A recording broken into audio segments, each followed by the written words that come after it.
Dr. Roberts' time here was one of, I think, consolidation. He came when the college had been open for about 3 years.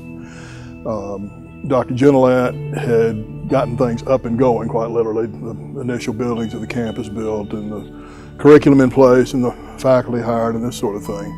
But then in terms of really defining what the character of the institution was going to be, how it was going to operate on a day-to-day basis, how it would ultimately fit into the larger context of the community and of Northwest Georgia, that was what Dr. Roberts had to, I think, sort of take on as his principal mission. I don't know that he thought of it in quite such terms or thought of it consciously like that, but in the end, that's really what it came down to. And of course, he was here for almost 25 years, so he had plenty of time to do it. And I think a lot of what Dalton Junior College, Dalton College, Dalton State College became still reflects the character that he imparted to it, which in many respects was a reflection of his own character.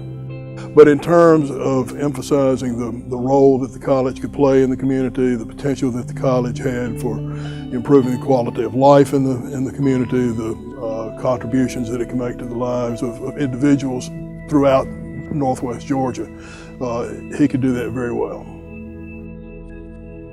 Dr. Roberts always maintained the role of a colleague rather than an administrator or supervisor. Now, if he had to play that role, he could and he would. Again, it was not something he liked to do, but he always thought of himself simply as really one more teacher like the rest of us, and he loved to teach. And whenever he had the opportunity to teach, he would. In fact, there was at least one quarter that he and I co-taught a course.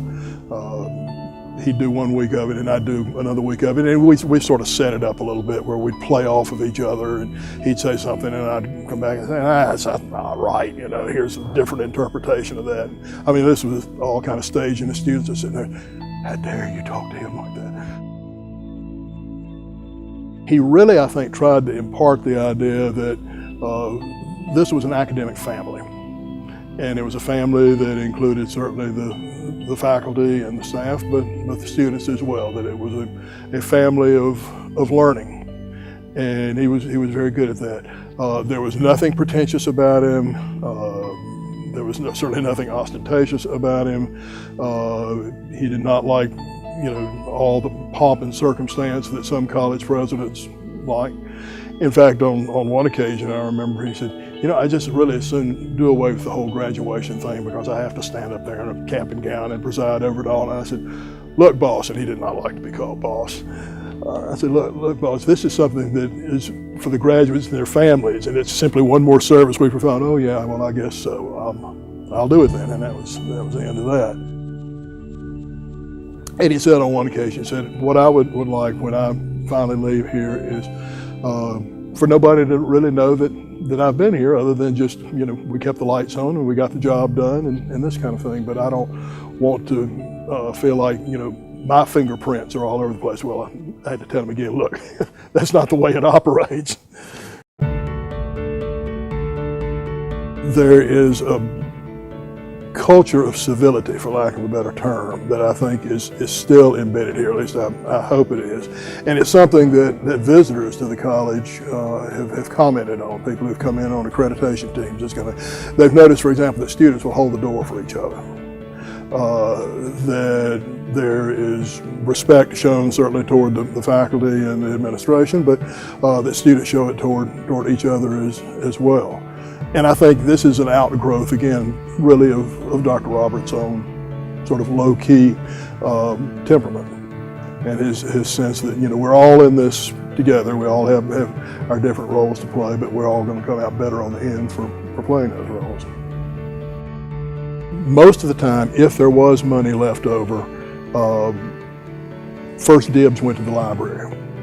He loved the library, and there could be no more appropriate tribute to his memory than having named the library after him. And of course, he lived long enough to see that. Now, he did not live long enough to see the expansion of the library back in 2001, 2002. But he lived long enough to see his name on the front of the building. And in many ways, he was uncomfortable with that, but at the same time, he was gratified by it. as well. And it was certainly common for him to sort of sneak off, particularly on a Friday afternoon when things are kind of slowing down and there are no classes afternoon and this sort of thing. He'd sneak off to the library and you'd bump into him somewhere over there in the stacks, and he'd be working on some little project that he had going.